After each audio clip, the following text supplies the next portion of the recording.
ونړۍ سیمې هرې برخې ته مو پام دی بیل مو کړې د چمتلې برېښنا مدیریت یو کلنې لاسته راوړنې او د برېښنا رسولو خدمتونو څخه د پیرودونکو رضایت.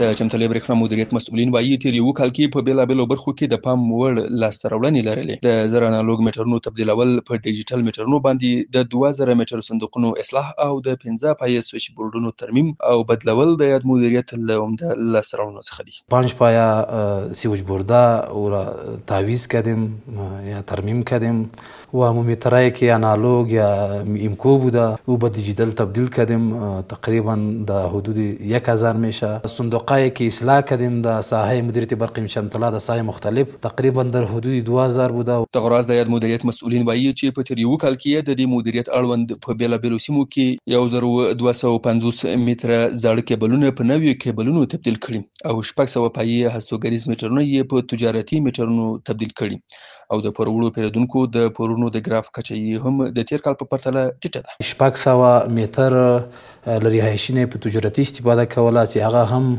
د منګه د کارمندانو په سایه او تلاش هغه میټر مرته تجارتي کړه لري هایشینه په تجارتي تبدیل سو. لکه څنګه چې لیدل کېږي د چمتلې برېښنا مدیریت د یو کال لاسته راوړنې د برېښنا پیرودونکو له سترګو هم پټې نه دي. ما بسیار مشکل مواجه بودیم.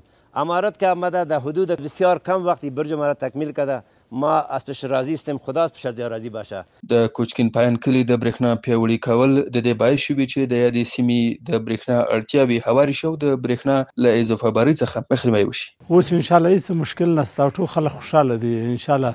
لاغه برج هم راوړی بیا خراب شوی نه ده. د برېښنا د غیر قانوني کارونې د مخنیوي لپاره د چمتلې برېښنا مدیریت کارکونکو لخوا شپه ورځ په منظمه توګه جدي څارنه کیږي او دغه مدیریت د مسؤلینو په هلو ځلو د برېښنا شبکې د ضایعاتو کچه د پام وړ راښکته شوې. د چمتلې برېښنا مدیریت د 18 ناحیه او شکردرې ولسوالۍ اړوند بیلابېلو سیمو کې له 14500 څخه زیاتو پیرودونکو ته برېښنايي خدمتونه وړاندې کوي.